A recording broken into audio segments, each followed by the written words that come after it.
Very interesting. A lot of the polls are out. They're not pretty. And affordability, we keep saying it, right? Affordability is an issue. I'm not trying to be mean, but you're being mean to Trump, right? I don't want to hear any of that. Like, that's stuff that's cult-like to think. It's not about being mean. It's being honest, right? If your buddy was running a campaign for something and they were not getting the message out to the people that needed to be out there, but instead they continue to go, nah, I'm not going to listen to that, you'd have some issues. And we got a crisis of affordability in this country, whether people want to believe it or not. It's reality. I spoke to a lot of people this weekend, and, we did some shopping and stuff, but I talked to a lot of people because for whatever reason, people want to talk to me. And I don't know why. Maybe because I look so jolly. But yes, affordability was definitely an issue. And people are putting it on credit cards. People are doing the buy now, pay later. That is also scurry. Can I just say that? But you're seeing a lot of that. Economists say holiday spending is growing over last year, but at a slower pace. Americans face higher prices without seeing more in their paychecks. That's leading to tough decisions at the register. With Americans deep into the holiday shopping season, Amanda Maxwell says she's cutting back. Groceries are more expensive. You kind of have to cut back on things that you normally would do, like eating out. A new Politico poll finds 46% of Americans say the cost of living in the U.S. is the worst they can ever remember. So this season, they are relying on credit cards and buy now, pay later programs. And that's scary. Because it's the holidays. You don't want to let down your kids. You don't want to let down your family. So you're taking out more credit. You're doing more stuff. You're figuring out what you can do because it's that one day you want to give. You want to make sure that you don't want to show up and go, look, guys, I'm so broke. I can't buy anybody anything. Or is really, some people are going, hey, it wasn't a really good year. So Santa's had fallen on tough times, whatever it is. We want to give. The buy now, pay later is kind of a scary thing because I know that is and I understand that there are people out there that do it, but it's now what's happening. Like we were joking about earlier with the crotch pot, which we will come back to because so many of you have sent me recipes. But the crotch pot thing, there is a thing there where you can shop now. It's $19. Or over time, you can pay $32 for it, which is crazy. We are seeing debt levels grow. So even though people are spending, there is some indication that they're using debt to do that. Last year, candidate Trump promised to lower prices. I will make America affordable again because it's not affordable anymore. But this week in a cabinet meeting, the word affordability is a con job by the Democrats. Since then, he's faced pushback from members of his own party. People know costs are up. As Republicans, as Democrats, as elected officials, we would be wise to realize that really matters to people. And you have to, because if you're not paying attention to this, let me tell you what every single commercial is going to be next year. Costs are up. This guy says costs are up only when we're in charge, but when they're in charge, cost is a hoax.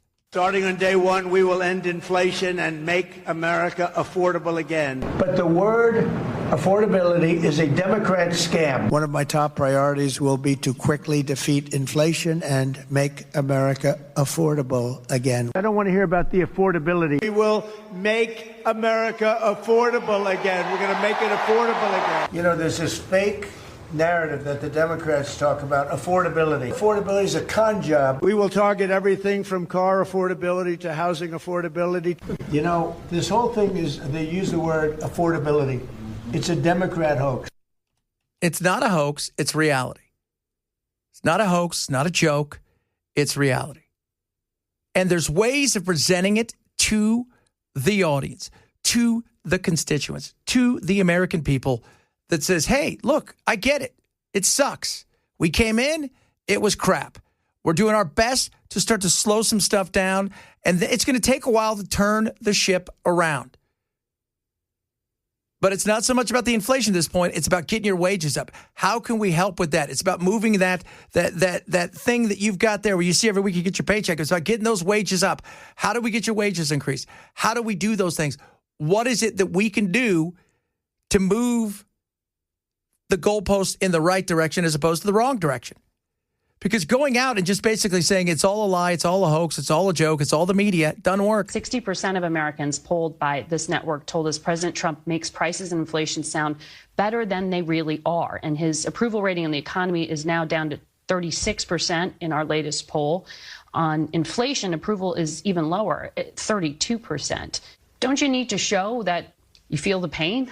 Well, Margaret, I think the president's frustrated by the media coverage of what's going on. Just as the polling of average Americans. But I think the average Americans, they are hearing a lot of it from media coverage. The American people don't know how good they have it. Do you think there is an affordability problem? Sorry?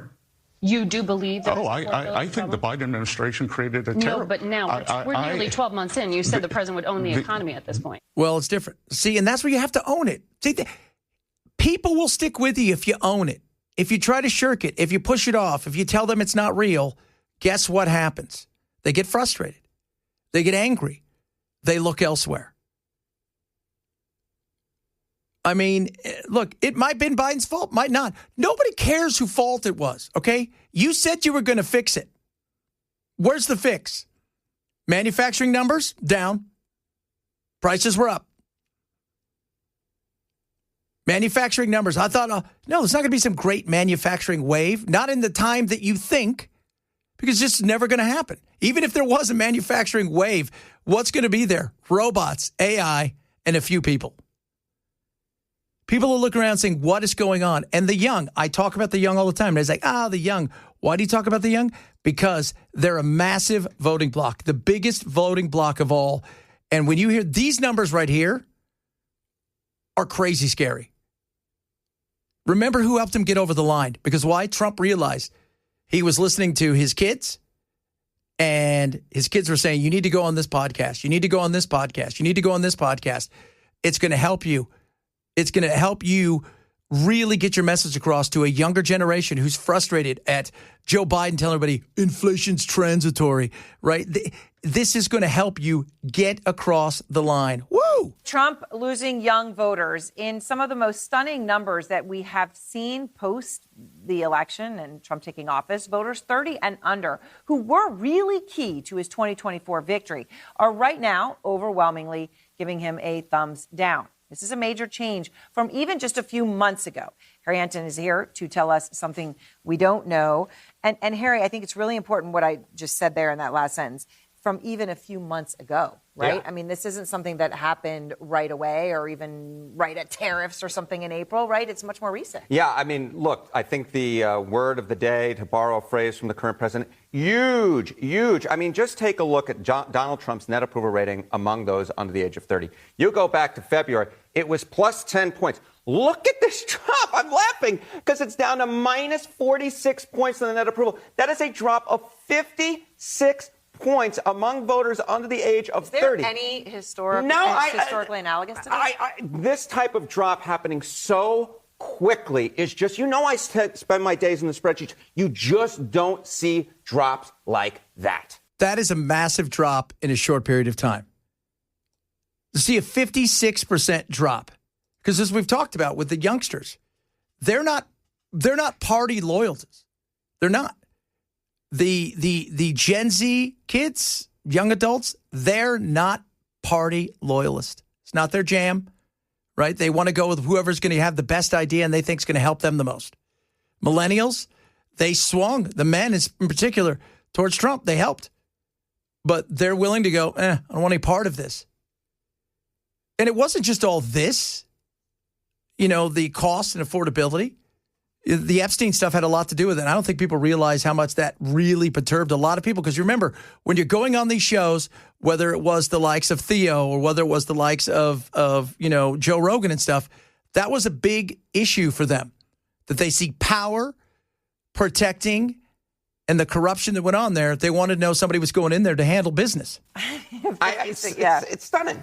Yeah. Okay. So I guess the question, so the drop is huge. You can have a huge drop of a small number and it can still matter, but still. But this group was actually hugely important to Trump. Yeah, hugely important to Trump. I mean, look, he gained more with voters with Generation Z than he did with any other group from 2020 to 2024. I mean, you look at it. Look, in 2020, he got 31%. These are what, people under 25? This is people under 30 now. They were under 25 back in 2020. Generation Z has become the young people. Millennials like myself have aged out of those young groups. Right, so people under 30. Okay. Correct. And they went from 31% in 2020 to now 43%. That's a jump of 12 points in just that 4 years. And I looked at all the age groups. There was more of a jump in his support among Generation Z than any other generation. They were key for him, as you said in your intro. Wow. And that drop, again, a 56-point swing. Correct. That game, so, adios.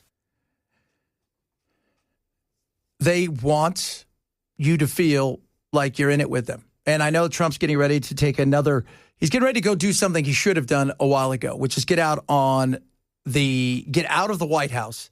Because I think a lot of people have had questions about his health. So get out of the White House and don't go to just Mar-a-Lago or some faraway land. Get out of the White House, go across the country, sell the message that we're going to make things affordable. We're doing everything we can.